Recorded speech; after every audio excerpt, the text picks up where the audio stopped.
Hello and welcome. I'm going to walk you through the next lesson in the OLS today. First off, I'm going to show any of you new students how to log in. So when you first log into the OLS, you're going to see My Schedule, which is your Class Connect. My Classes, I'll show you exactly where that takes you in a minute, and Announcements. So announcements, these announcements right here are K-12 announcements from like the entire school itself. To get to your classes announcements, you have to go to classes first. So you would see all of your different classes here: math, science, social studies, English, all of them. You would see a letter grade, and if you had any overdues or any feedback from your teachers. So click on your class to go to the class, which you only see English for me because that's all I teach. All right, from this page, you will see you have this bar at the top that has class home, the plan, which will take you to a modified version of this, content, which is where you should go to access your OLS lessons, progress to show you how much you've done in the OLS only. Grades, of course, will show you what you made on your various assignments and what your grade standing is in the course. Along with up here at the top, you would see your grade, your overdues, and your progress. So below that, you would have your Class Connect schedule here. Below that is our class announcements. There's 3 things you should do every Monday. First, read your email. Second, check your grades. Third, come down here and check your weekly schedule. This is more accurate than the planner. The planner is a guide only. This is going to show you more what you're going to be doing this week. And this will be updated tomorrow on Sunday when I update it for this week. But you would see this week's work and what you should be working on each day this week. I know we had a kind of weird week last week where a lot of people had power outages due to the storm and weren't able to really have stable internet and power to do their lessons. So we'll talk more about that on Monday, how we're going to deal with that. I'd say if you have the time and can do those lessons, do them. If not, just do the best you can. I have my recordings. Watch my recording at the very least over those 2 lessons, so at least you're exposed to the information. Let's see, and below that is my class newsletter, which has very important information. I go through and I tell you, and this will be updated tomorrow. This isn't the most current. What should have been completed in the past. I usually keep up at least 4 weeks worth of work there. And then I talk about what we're currently working on and give a little preview of what's going to happen in the next week. Then here's where I house my recordings. This, of course, was last week's work, which if you weren't able to access them, they'll be moved down here into previous week's OLS. I would highly encourage you to at least watch these 2 videos. So even if you don't take the 112 quiz, you are exposed to the information because it covers TEKS that you will be assessed on in the STAR, and there are important things to learn. So then we have all of our previous lessons here, and all my PowerPoint slides can be accessed at this link right here. And I email out the newsletter and the weekly PowerPoint every Sunday evening. And then if you're new or still having trouble finding out how to do stuff, I highly suggest you to watch my orientation video and take my orientation quiz, which will be, or could be, especially if you're new, your first opportunity at extra credit points. I do keep a spreadsheet. I cannot add those points till the end of the semester, but I do keep a spreadsheet of who participates in class, exit tickets, polls, quizzes, and any extra credit thing that I feel like is participating, going above and beyond. And then I can add those at the end of the semester and ask my students that were with me last semester. That really boosted the grade. For many, it boosted them at least 1 letter grade, some 2. So I highly do encourage you to participate in those activities. And then I have other announcements that you can read below. All right.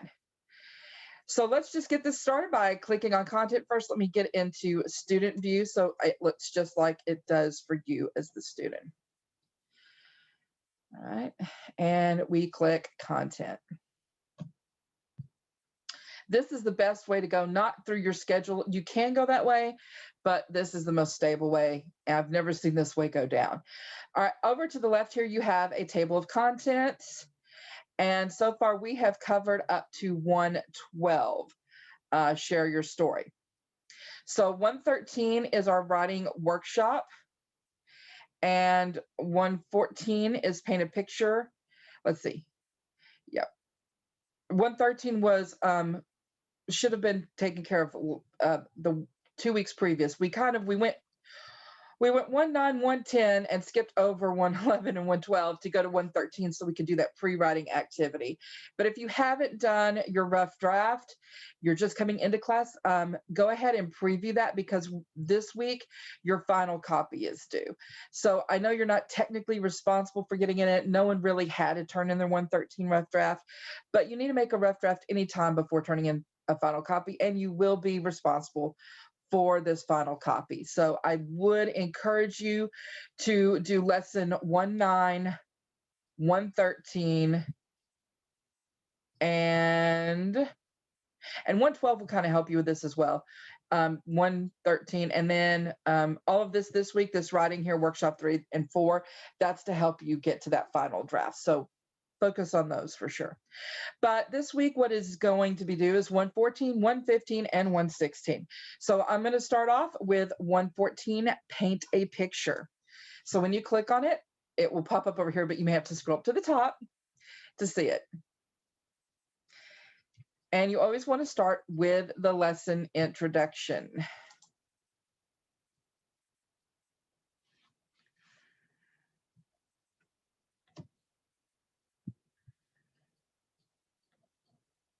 Paint a picture introduction. Writers use many techniques to make their writing appealing. First, they throw out hooks to capture readers' attention.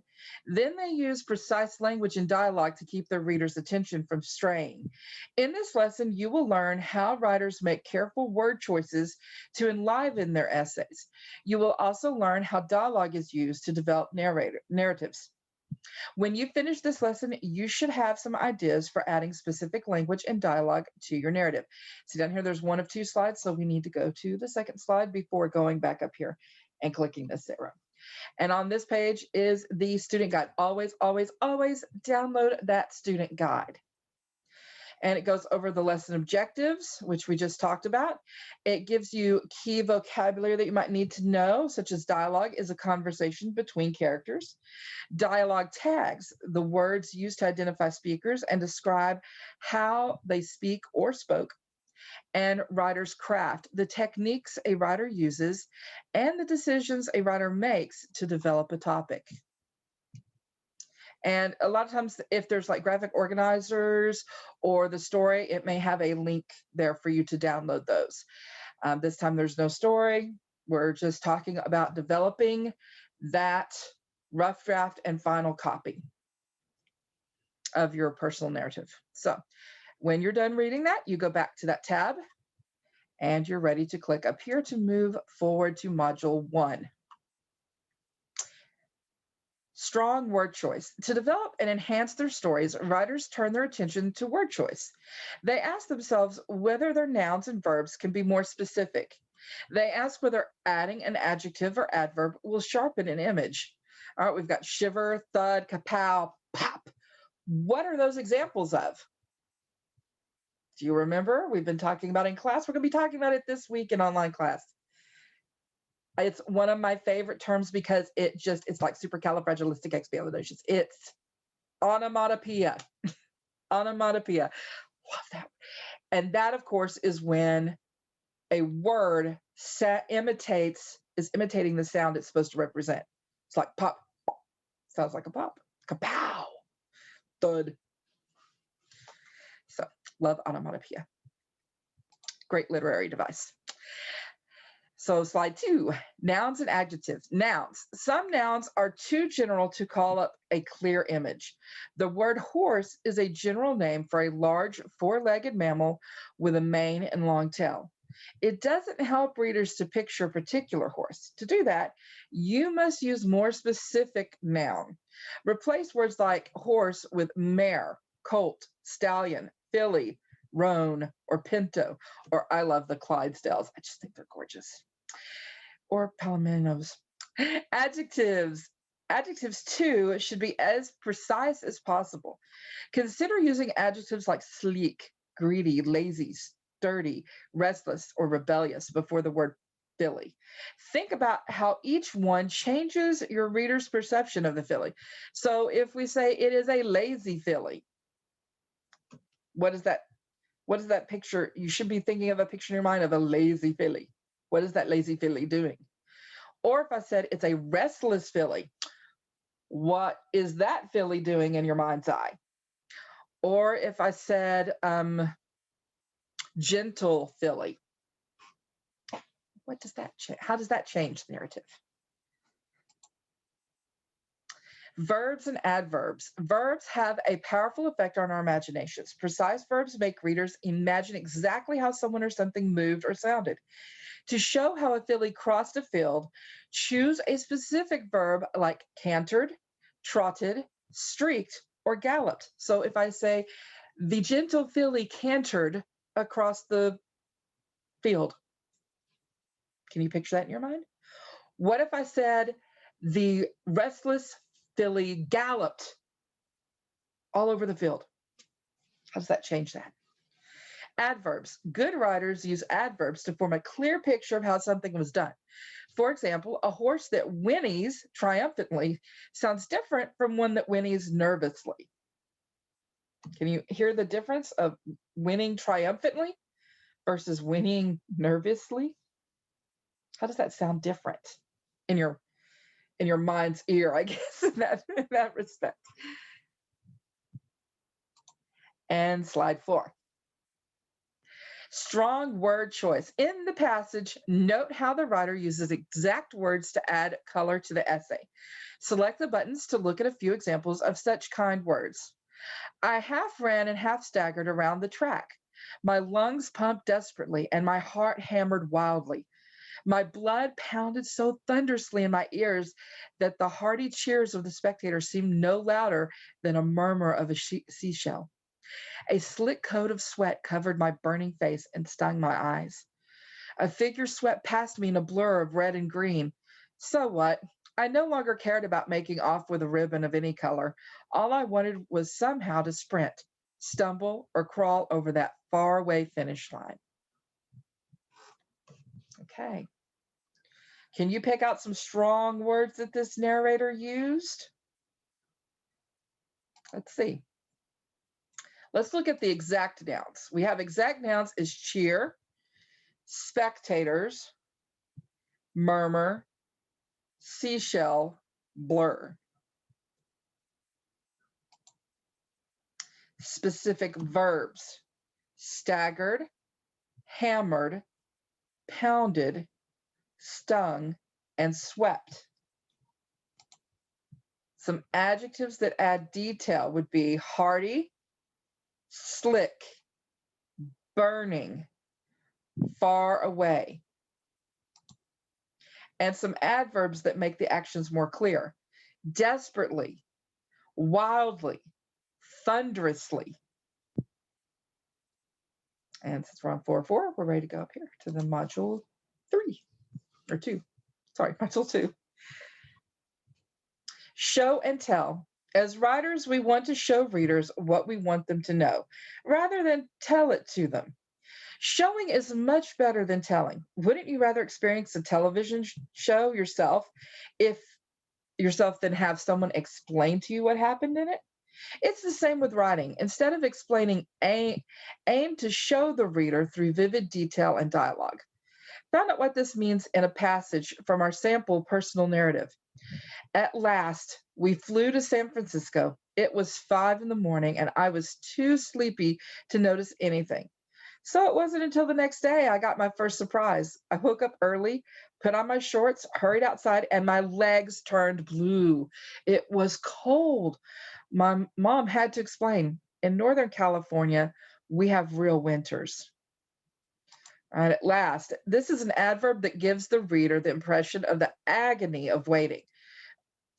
Excuse me. Another adverb such as finally would not be as powerful. Sleepy. Sleepy is the adjective. It is more interesting than the alternative word, tired. It also helps to set a more personal tone for the narrative. Shorts.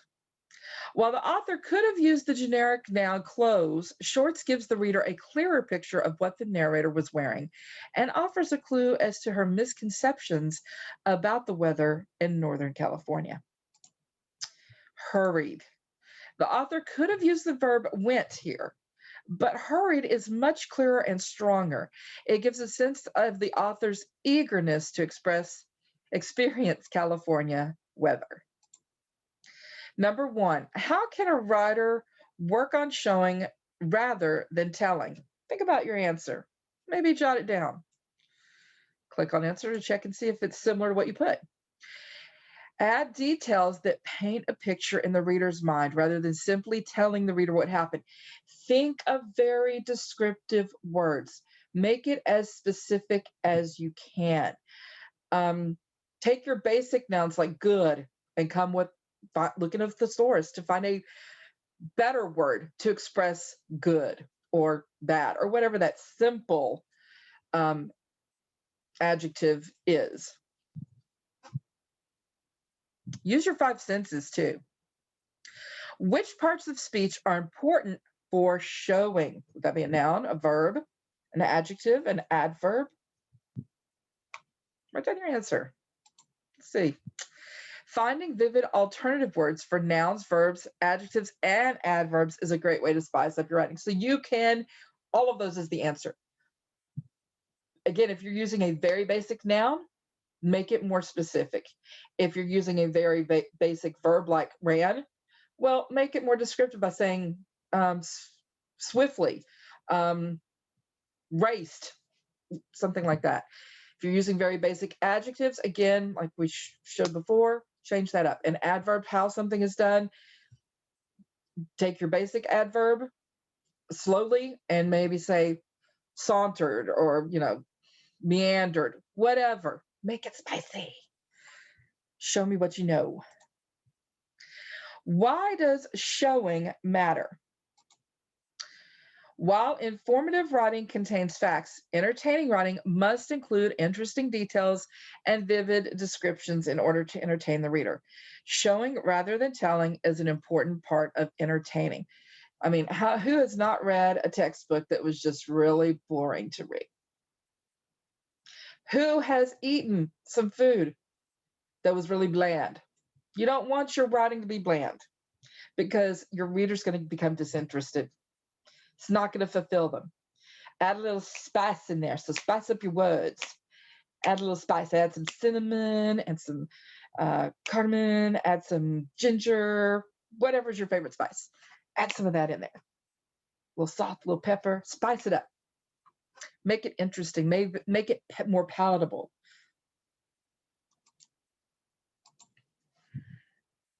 Sensory language, here we go. I love sensory language. Is language that uses detail we get from using our senses, taste, touch, smell, hearing, sight. By using sensory language in our personal narratives, we allow the reader to imagine the settings, characters, experiences, and events we're describing. If the reader can see, taste, smell, hear, and feel everything that you experience in the story, they are much more likely to connect with your writing and ideas. So how does sensory language improve writing? Sensory language improves writing by immersing the reader into the experience of the story. Without sensory details, the writing is bland, boring. With sensory details, the writing becomes alive and engaging to the reader. My favorite author, I'm not going to reveal who it is, but he has this uncanny ability within just the first page to grab a hold of you, pull you right into that story, and not let you go. I mean, even when I'm like, oh, I'll just read this chapter and I'll stop at the next chapter. The way he ends the chapter is like, I've got to keep braining because I want to find out what happens next. It's like a cliffhanger. Every chapter ends with like a cliffhanger. So you're like constantly on the seat of the chair going, what's going to happen next? And his sensory language is very good. Practice identifying sentences that use sensory language. So let's look at some examples here. The sentence uses sensory language. The sun was a ball of red and pink as it dropped soundlessly behind the hills. What is does this use some sensory language? True or false? What do you think? I'm just gonna pretend to say false. Nope, oops, I got it wrong. It was true. And usually you can say keep trying and it'll let you do that and check. Woohoo! Although with true and false, I mean, it's 50-50. All right, anytime you see any of these multiple choice things, you're going to want to pull up a Word document. So to do that, you go down here and click on this little window to get this screen here. Go to your Word document. And okay, start with a blank document. And I always like to go ahead and type here. This is 1.14, and you might want to put ELA. Let's do that. ELA. You have different subjects. I sometimes forget. I'm not the only subject. 1.14 review. Okay. And then I'm going to save that as well. So file, save as this PC. This PC, thank you. Can we? Are you going to let me? Okay, there it goes. It's going slow for some reason. No. We want to save it as 1.14 review. And we just click save. All right, there it goes. And I would encourage you having a folder set up where you can put all of these in. And maybe within the ELA folder, OLS lessons, do Unit 1, Unit 2, Unit 3 as we go through the units, so that they're organized and easy to find when you're ready to take those quizzes, which I think 1.6 does have a quiz attached to it. I'm pretty sure it does. I know it has the writing assignment. So I'm just going to pull that to the side here. And oh, no, I'm not. Hold on. Just, this is so hard because I want to show you this. Okay. So how am I going to do this? Move that off to the side there. All right. What you want to do is once you know the correct answer, you want to copy the question. So you highlight it, right click and copy, or do on your keyboard, hold down the control key and press the C to copy. Then you will go over here to your document. And I'm going to go ahead and put number 1. And I'm going to right click and paste it. Yeah, so it's all like that. And then I like to come down here and put A for the answer. And once you know what the correct answer is, you can put, of course, you can copy. With a short word like that, you may just prefer to type it, but again, you can copy and paste. Okay. And then we're ready to put number 2. And you're ready to do the next one. And then I'm just going to move this off to the side. I have 2 screens. It's lovely. I recommend 2 screens for sure. All right. Then you're ready to go to the next one. Now, I'm not going to answer all of these for you and show you all the answers, but I will read all of them to you.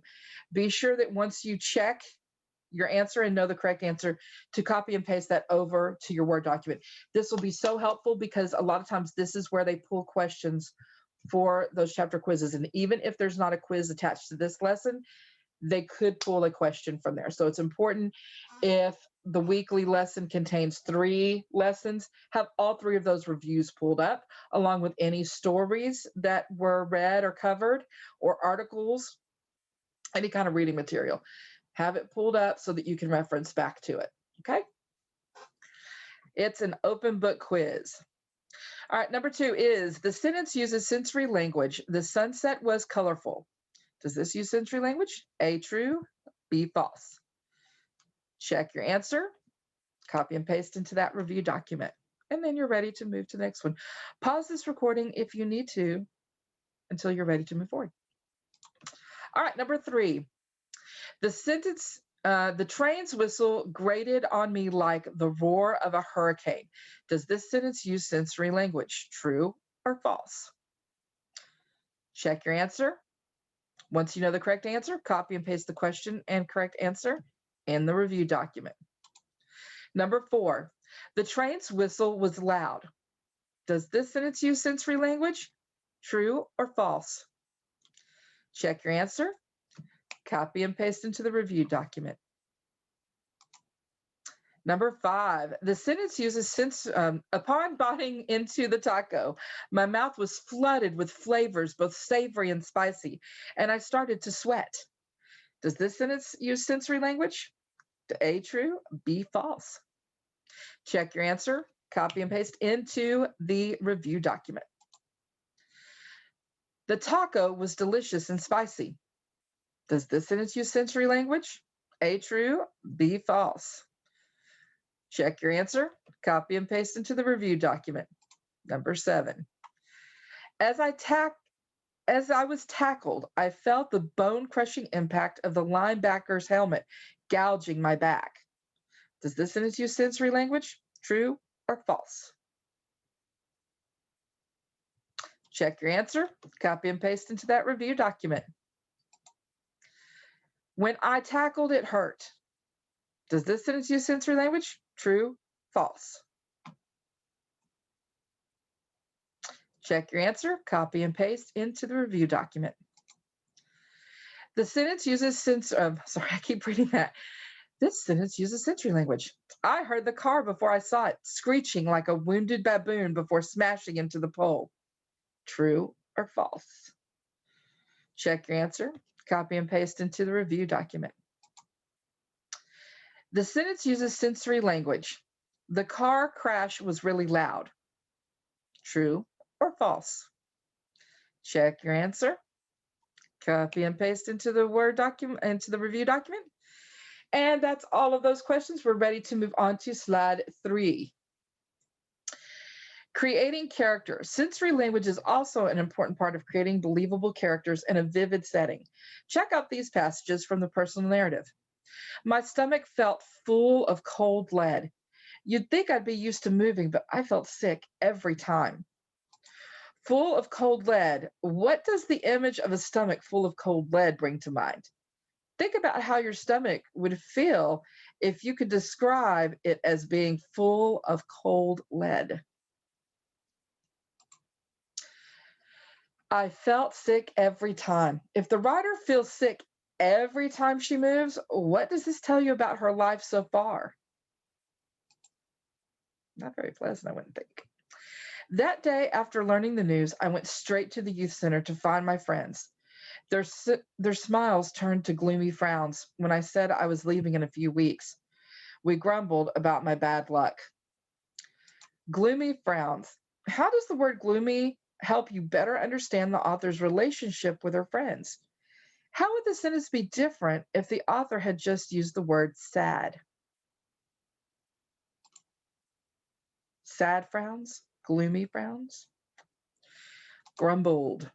Grumbled is another example of a sensory language. Instead of just saying my friends were upset, the author tells us her friends grumbled. When an author uses sensory language to describe the actions of a character, it helps bring that character to life for the reader.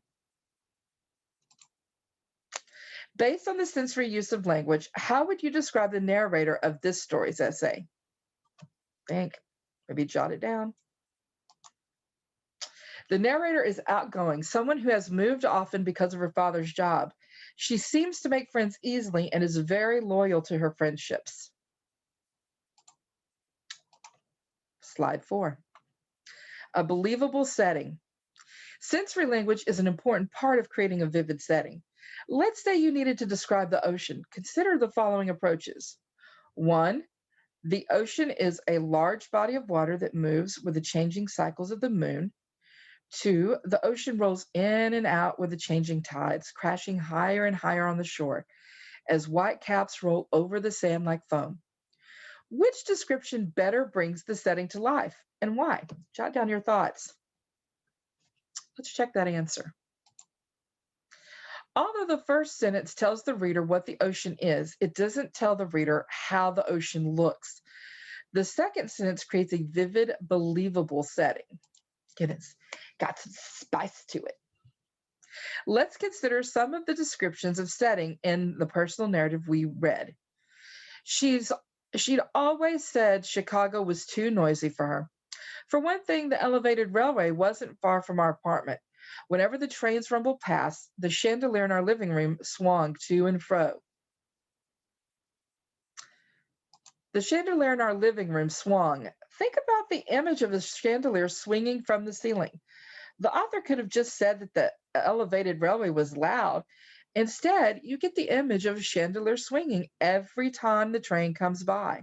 Probably the pictures on the walls rattled too. Say, earthquake to me, and I can see buildings collapsing in great clouds of dust. I can see flames devouring houses and thick black smoke menacingly hiding the sun. All right, collapsing in the great clouds of dust. Here again, the author uses sensory language to help the reader see the setting.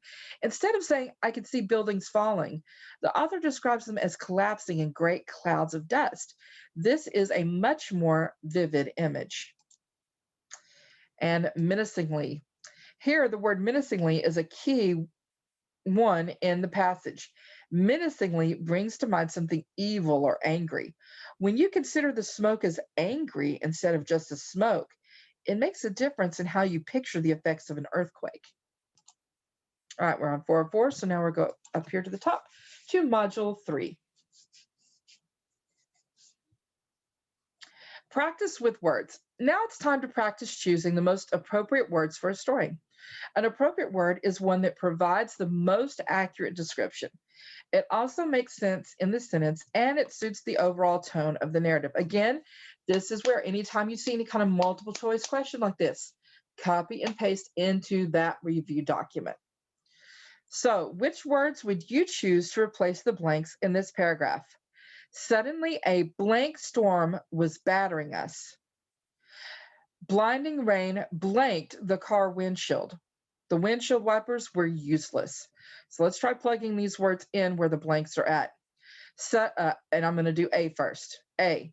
Suddenly, a surprise storm was battering us. Blinding rain dripped on the car windshield. Okay, let's try B. Suddenly, a furious storm was battering us. Blinding rain lashed the car windshield. Possibly. Number C. Suddenly, a bad storm was battering us. Blinding rain fell on the car windshield. Which one of those gives you the most description, the most vivid picture in your mind's eye? Would it be A, B, or C? Check your answer. And I'm going to do this first one with you. I'm going to say furious and lashed because those sound very descriptive, much more than just surprise or bad and dripped on or fell on. And I was right. Once you know the correct answer, again, copy and paste the question and correct answer into that review document. By highlighting and right-clicking copy, and then clicking in the review document and right-clicking paste. Or if you don't have a mouse, you can highlight them and use Control and C for copy, and then hold down Control and V for paste. Next question. Which word would you choose to replace the blank? Dad blank pulled off the road and parked on the shoulder. We'll wait here until the storm is over, he told us with a strained look on his face. Dad cautiously pulled off the road and parked on the shoulder. Dad quickly pulled off the road and parked on the shoulder. Or Dad happily pulled off the road and parked on the shoulder. Think of which one you choose. Check your answer. When you know the correct answer, copy and paste into that review document. Pause the video if you need to. All right, language that shows. Which word would you choose to replace the blank? Now that the engine was turned off, I became more aware of the relentless blank of the wind. A strong blast rocked my car. My mother suggested that we sing to keep our spirits up. A, roar. I became more aware of the relentless roar of the wind. B, I became more aware of the relentless sound of the wind. C, song. I became more aware of the relentless song of the wind. Click your answer check it and see. Once you know the correct answer, copy and paste into your review document. Pause if you need to. All right, number 4. Which word would you choose to replace in the blank? I don't want to sing. I want to go home. Blank, my little sister. I don't want to sing. I want to go home. A, said my little sister. B, explained. I don't want to sing. I want to go home, explained my little sister. C, whimpered. I don't want to sing. I want to go home, whimpered my little sister. Which one's the most descriptive? Click your answer. Check it. Copy and paste the question and correct answer into your review document. Come back when you're, pause the video and come back when you're finished.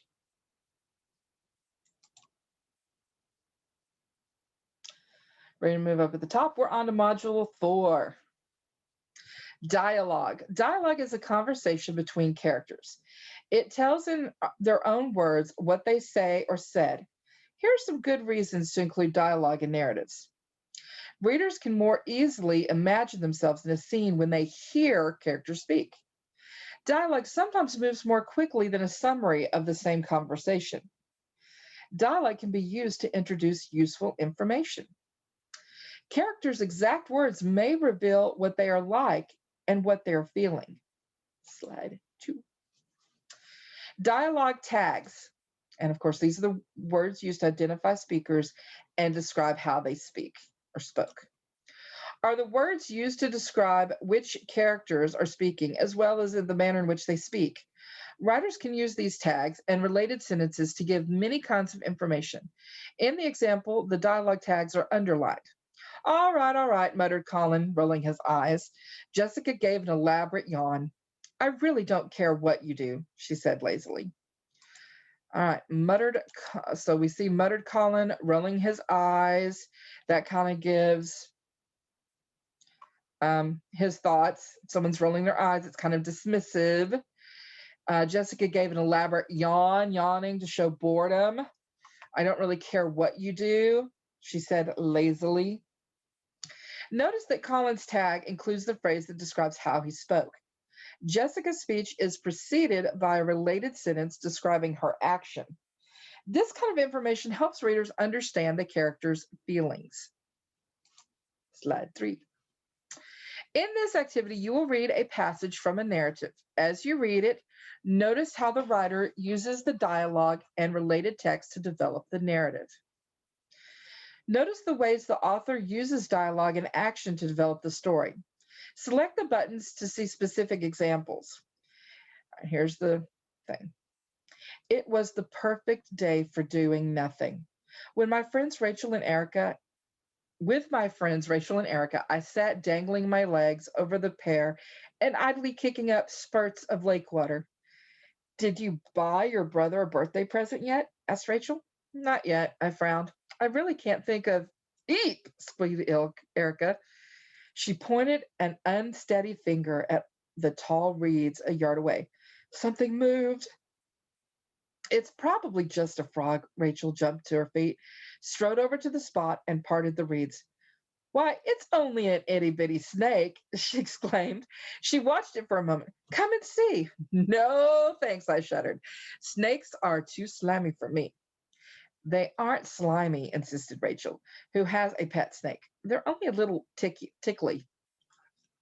All right, it says highlight 1. Not yet, I frowned.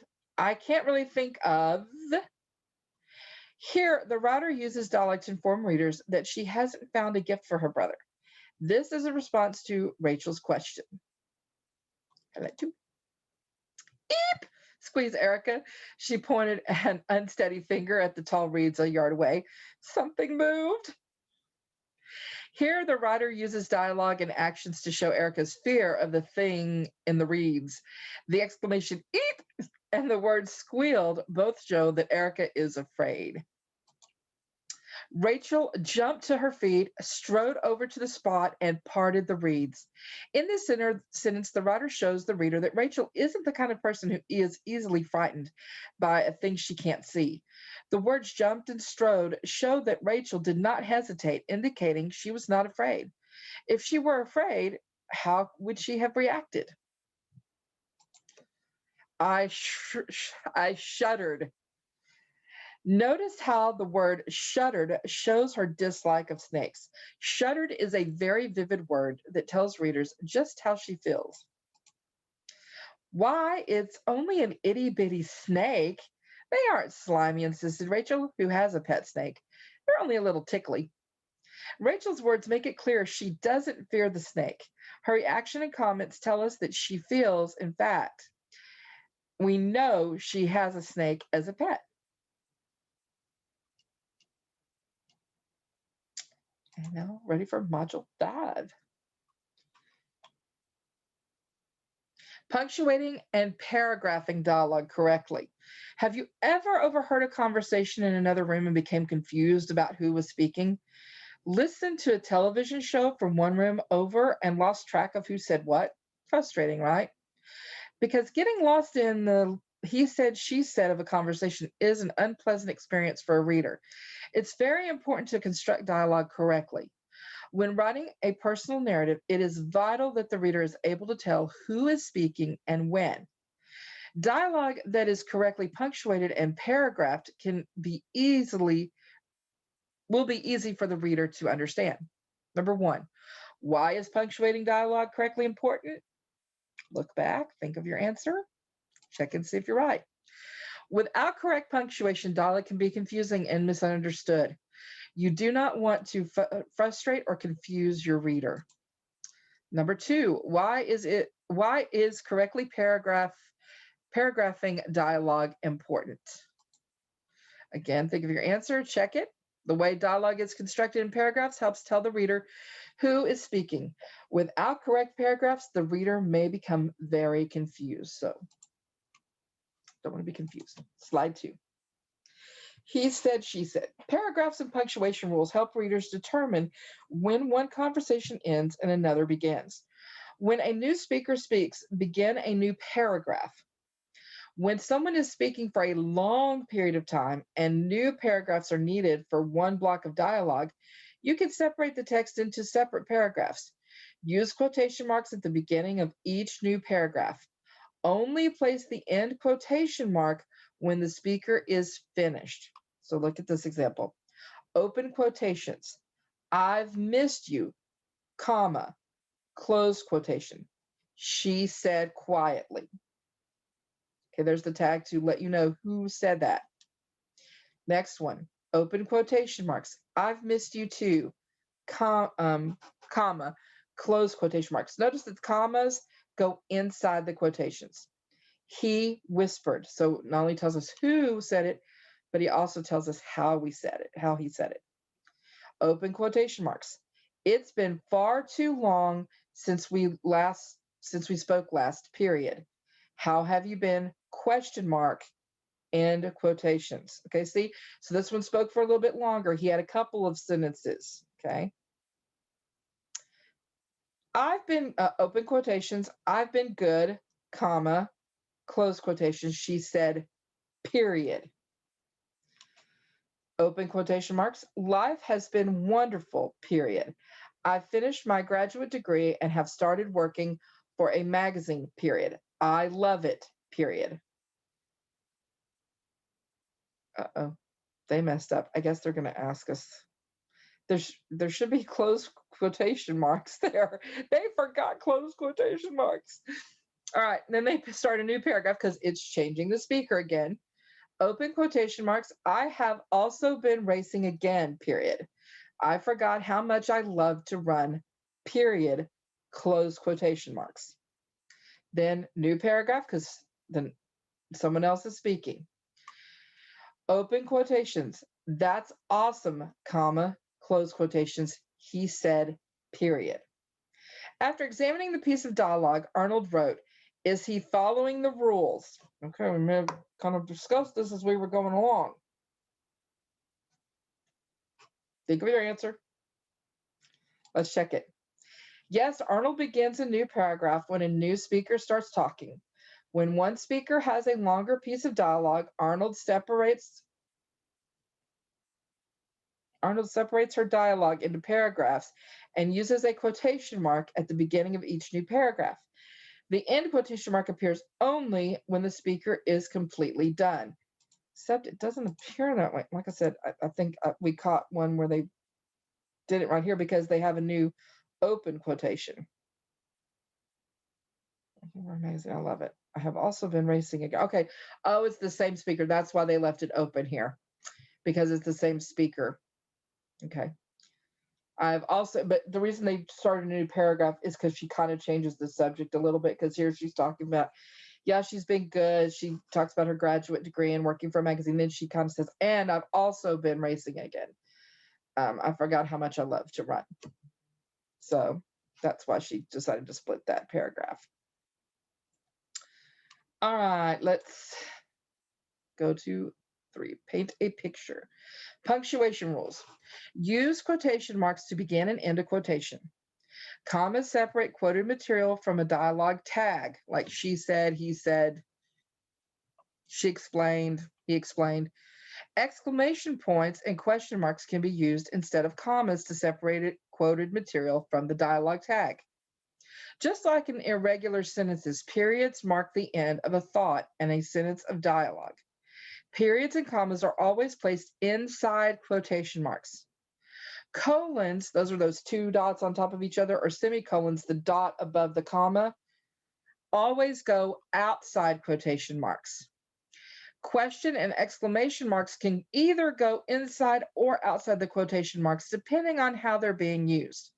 They go inside when the question or exclamation is a part of the dialogue.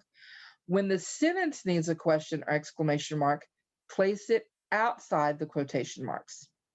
Use ellipses, that's those 3 dots at the bottom, 3 periods in a row, dot, dot, dot, points to indicate a pause in written dialogue. Use a dash, or hyphen as it's sometimes called, to indicate an interrupted thought. Let's look at an example. Open quotation. I love roses. Comma, close quotations. She told him. Period. She told him. A dialogue tag that tells who is speaking. So notice that there's a comma here and the period is at the end. Did you say, comma, there's your intro, open quotations, I love roses, close quotations, question mark after the quotations. Because the question is part of the sentence, not just the dialogue, the question mark goes outside the quotation marks. Open quotation marks. How have you been? Question mark, close quotation marks. She asked, period. Open quotation marks. I haven't spoken to you in a while, period, close quotation marks. And it shows here that this question mark here is because the question is part of the dialogue and not just the sentence, the question mark goes inside the quotation marks. Open quotation marks. Well, ellipses, dot, dot, dot. I wasn't sure what to say, period, end quotation marks. Here we have these ellipses, point, which is the dot, dot, dot. Points are used to indicate a pause in the dialogue. So notice when I said it, well, I wasn't sure what to say. So when I'm not, of course, you read dialogue differently. I'm saying the punctuation just to reiterate, since we are talking about how to punctuate it. But of course, when you're reading dialogue, you would say, I love roses, she told him. Did you say, I love roses? How have you been? She asked. I haven't spoken to you in a while. Well, I wasn't sure what to say. Okay, so you read dialogue differently than you punctuate it. Since we are focusing on the punctuation here, that's why I was doing the open quotations and all of that. When you're actually reading dialogue, you would not do that. Slide 4. And here we have some errors. Okay, so we're going to practice picking out errors. Again, you would want to copy and paste these into that review document. Select the correct option about the following sentence. I'd like to go to the game, explained Moria. Is this correct? A, correct. B, contains an error in punctuation. Or C, contains an error in paragraphing. Well, I know it isn't correct because it has dialogue and we need quotation marks, I'm pretty sure. That is correct. Yes, this sentence is missing quotation marks and a comma setting off the tag. So it should be open quotations. I'd like to go to the game, comma, close quotations, exclaimed Moria, period. Or you could put an exclamation mark instead of that comma. You could put an exclamation mark there, end quotations. Oh, no. Yeah. Yes. And then put exclaimed Moria. Going to the next one. Oh, be sure and copy and paste that into the review document when you know what the correct answer is. Of course, we checked it, and once you know what's correct. And if you want to, put that little explanation they give in there too. Select the correct option about the following sentence. Open quotation, yes, comma, close quotation, said mom, period. Open quotations, no, comma, close quotations, muttered dad, period. Is this correct? B, contains an error in punctuation. Or C, contains an error in paragraphing. Think of your answer. Check it. Once you know the correct answer, copy and paste the question and correct answer and possibly the explanation into the review document. Pause the video if you need to. Come back when you're ready. All right, example 3. Select the correct option about the following sentence. Open quotation, well, close quotation, complained Juan, open quotation, she's not sure, period, close quotation. Is this A, correct? B, contains an error in punctuation, or C, contains an error in paragraphing? Click your answer, check it. Once you know the correct answer, copy and paste into your review document. Come back when you're ready. Select the correct option about the following sentence. Open quotation, I want to play, exclamation point, close quotations, yelled Mel, period, open quotations, me, comma, too, exclamation mark, end quotations, shouted Bo, period. Is this A, correct? B, contains an error in punctuation, or C, contains an error in paragraphing? Click your answer, check it, copy and paste the question, correct answer, and explanation if you need to in your review document. Pause if you need to, and return when you're ready. Select the correct option about the following sentence. Open quotation, well, comma, close quotation, complained Juan, comma, open quotation, she's not sure, period, close quotation. Is this correct? B, contains an error in punctuation, or C, contains an error in paragraphing? Click your answer, check it, get that copy and paste in that review document. All right, next question. Select the correct option about the following sentence. Mr.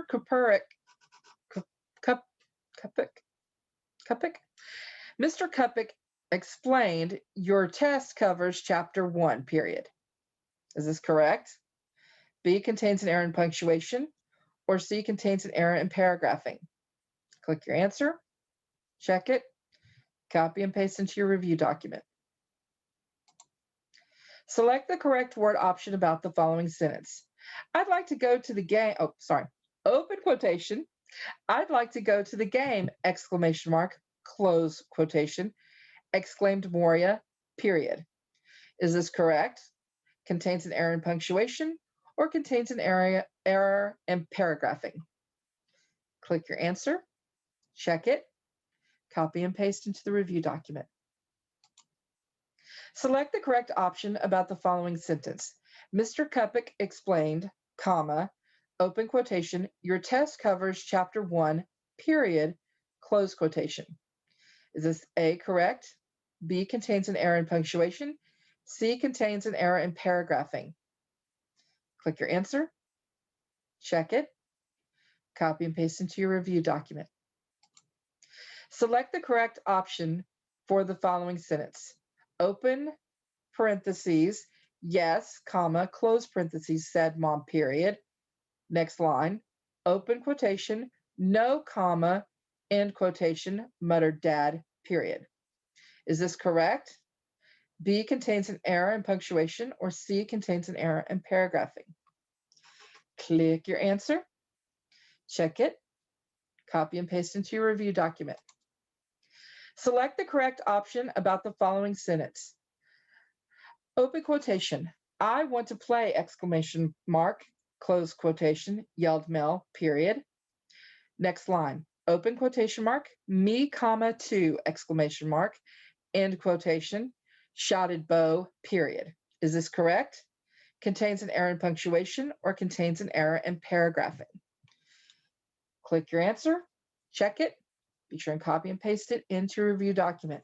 Be sure that you have all of these in your review document before moving forward. Ready for slide 5. What are you trying to say? What is up with this dialogue stuff? There are very specific rules for using dialogue correctly in writing. If you become familiar with the rules, writing dialogue will be a snap. When writing dialogue, begin a new paragraph each time a new person speaks. Example, I open quotation marks, I am not going to the dance, comma, close quotation, said Murphy, period. Next line, open quotation marks, why not, question mark, open close quotations, asked Delia, period. Note that when the speaker changes, a new paragraph is started. The words being spoken should be enclosed in quotation marks. Look at this example. Open quotation, I am not going to the dance, comma, close quotation, said Murphy, period. Here, the exact words being spoken by Murphy appear within a set of quotation marks. If the dialogue tag is before the quotation, end the dialogue with a period, question mark, or exclamation mark as needed. Let's look at this example. Murphy explained, comma, open quotation, I am not going to the dance, period, end quotation. So see, the tag was at the beginning. Here's another example where the tag is at the beginning. Murphy asked, comma, open quotation, am I going to the dance, question mark, end quotation. And yet a third example. Murphy yelled, comma, open quotation, I am not going to the dance, exclamation mark, close quotation. Note that the writer has used end punctuation for each of these lines of dialogue, which follow the dialogue tags.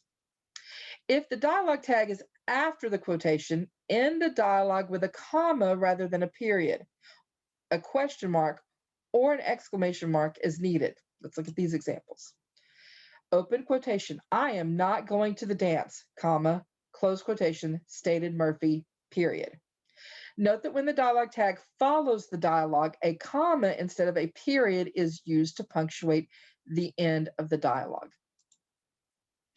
If the dialogue tag is in the middle of the quotation, end the dialogue with a period, question mark, or exclamation mark as needed. Open quotation, I am not going to the dance, comma, end quotation, said Murphy, comma, open quotation, because I have to babysit my baby sister, period, end quotation. Note that here, the dialogue tag interrupts a complex sentence. The writer inserts the tag between the independent and dependent clauses of the sentence. Then the writer inserts comma number 1 at the end of the independent clause and comma 2 to indicate the end of the dialogue tag. Because the first and second parts of the dialogue make up only one sentence, it is not necessary to capitalize the first letter of the second part of the dialogue. See, because it's not capitalized. Always use comma to set off the dialogue from the tag. Open quotations, I am not going to the dance, comma, end quotation, said Murphy, period. Here, the comma indicates a break between the dialogue and the dialogue tag, or what is said and who said it. Slide 6. There are many different places, using dialogue tags, there are many different places you could place a dialogue tag: the beginning of the dialogue, the end, or even the middle. There are special rules when you place the dialogue tag in the middle of a sentence. When the dialogue tag goes in the middle of the quotation and interrupts the quotes, commas are used on both sides of the dialogue tag. The dialogue tag and the second part of the quotation are not capitalized. In this example, open parentheses, this story's, comma, end quotation. My teacher said, comma, open quotation, is one of the greatest novels ever written, period, end quotation. Notice we have a comma here, and this is not capitalized, and my is not capitalized, and is not capitalized. The first comma is inside the quotation mark, separating the dialogue from the tag. The second comma immediately follows the tag. The quotation mark surrounds the dialogue that follows.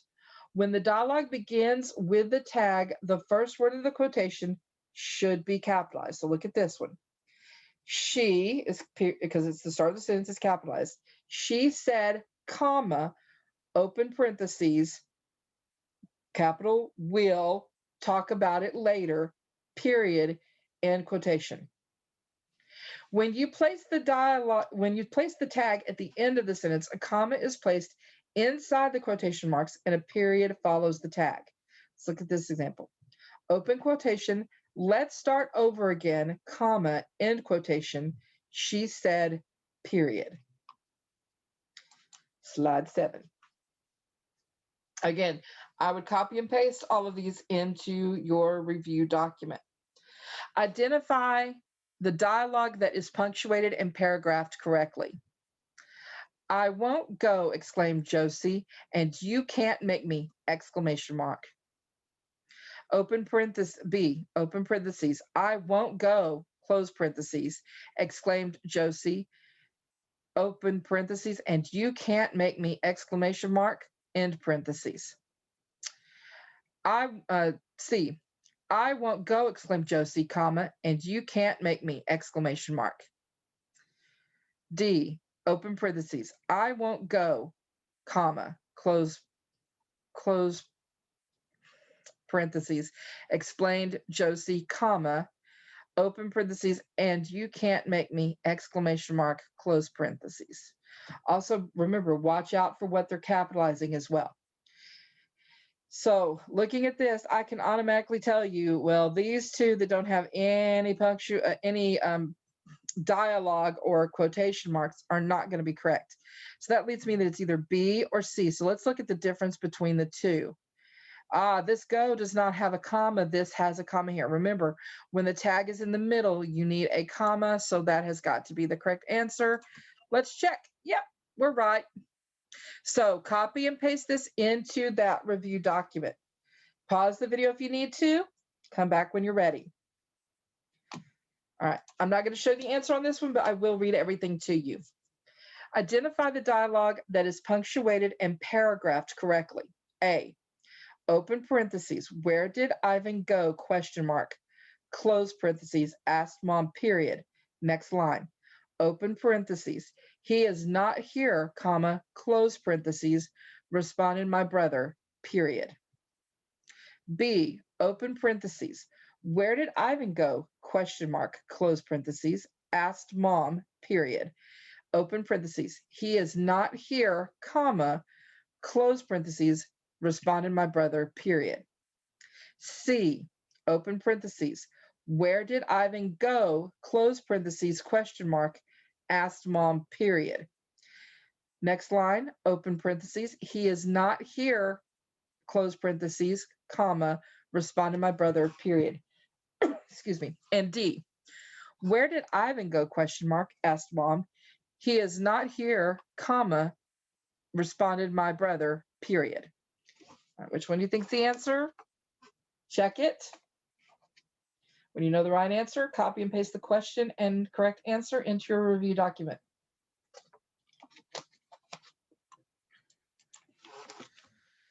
Identify the dialogue that is punctuated and paragraphed correctly.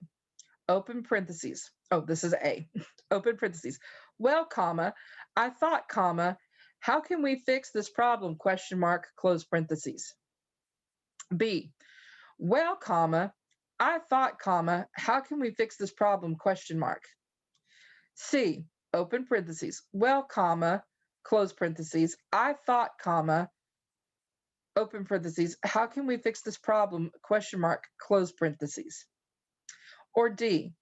Open parentheses. Well, comma, I thought, comma, end quotation. How can we fix this problem? Question mark.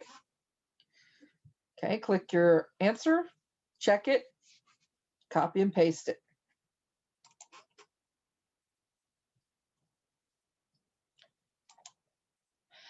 Identify the dialogue that is punctuated and paragraphed correctly.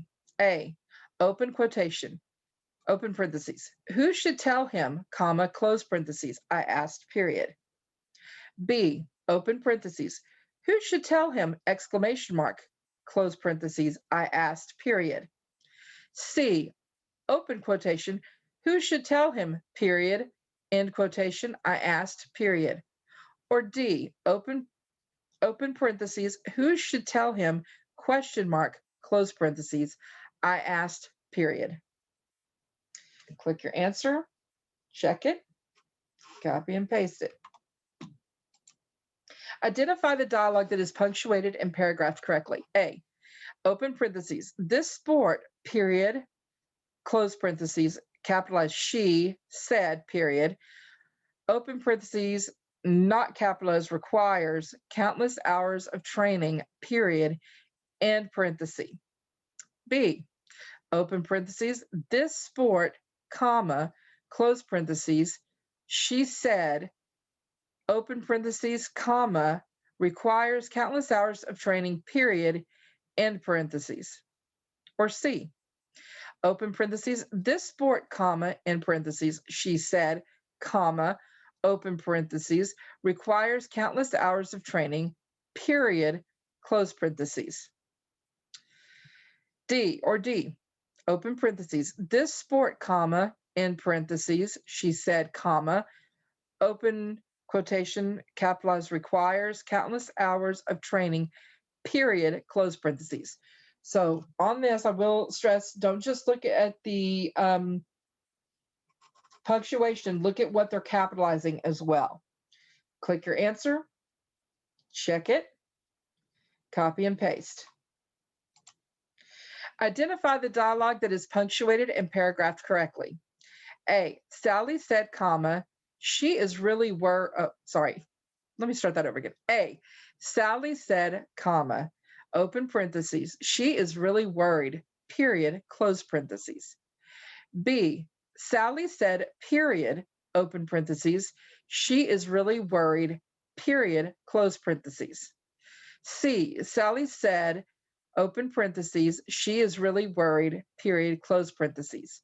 Or D. Sally said, comma, open parentheses, she is really worried, period, close parentheses. Again, don't just look at the punctuation, look at the capitalization as well. Check your answer, copy and paste it in the review document. Be sure you've got all of them copied and pasted before going back up to the top and clicking forward to Module 6.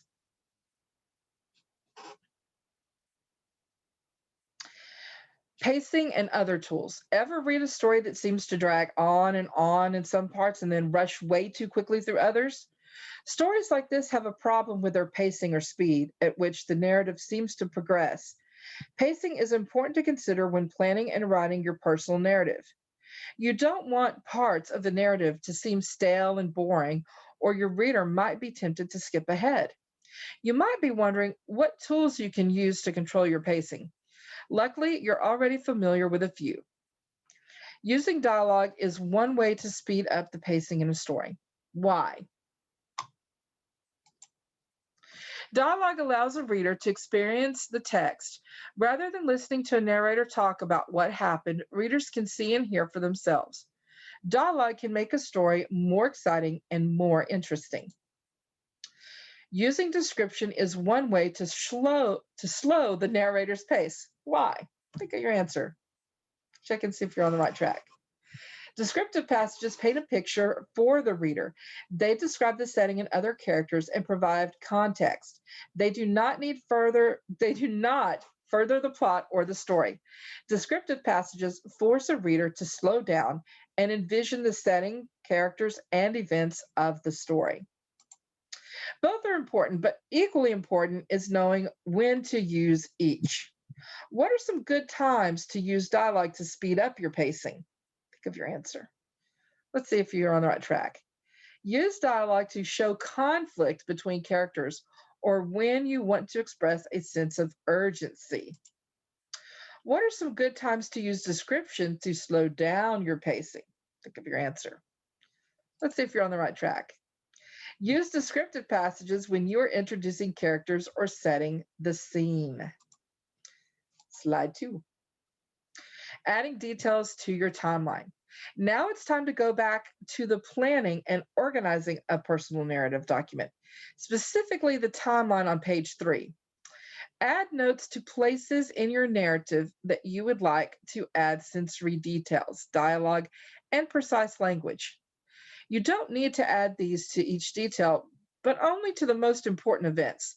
Try to picture each event in your mind and how you can use the new writing tools to accentuate your writing. Your timeline should show a nice variety of sensory language, dialogue, and precise language. Slide 3. Arnold's revised timeline. Now check out the notes for details that Arnold added to his timeline.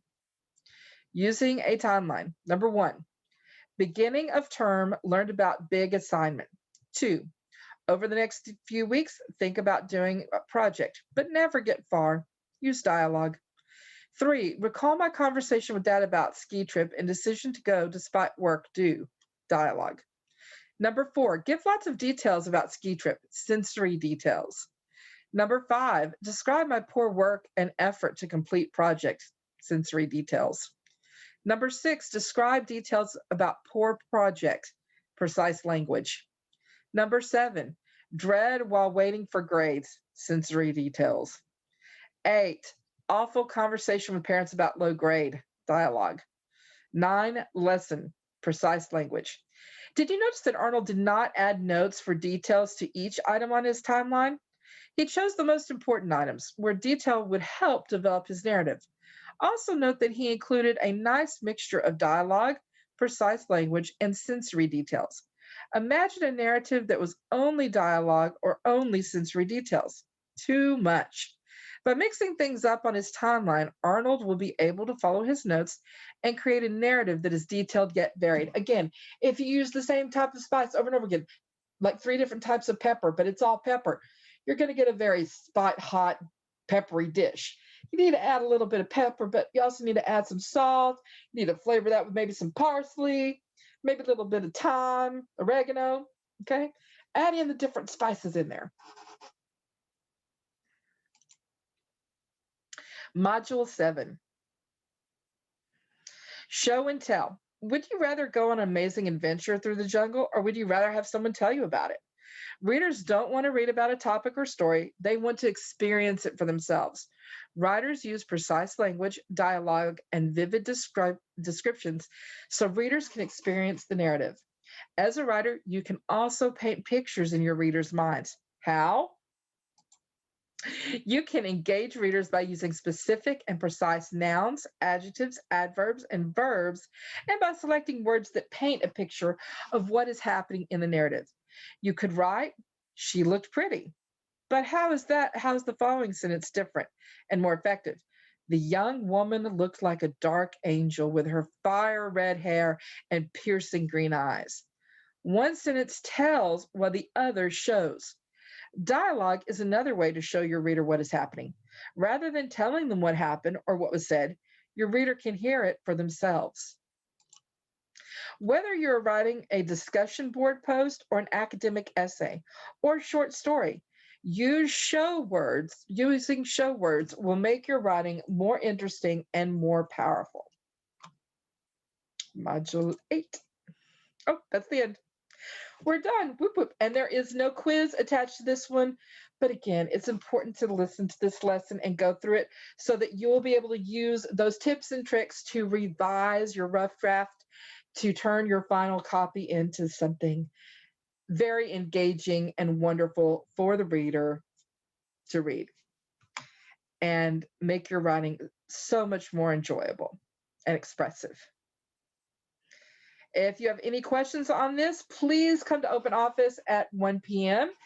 and or email me at ljordan@tvahallsville.org, or you can call me at 254-307-0033. If your parents or LC Learning Coach has not opted you in to calls and text messages, then I will reach out either to your learning coach or I will email you back. So if you have called or texted me, be checking your email. All right, I will see you guys next time. Thank you for joining me, and I hope that you found this video helpful.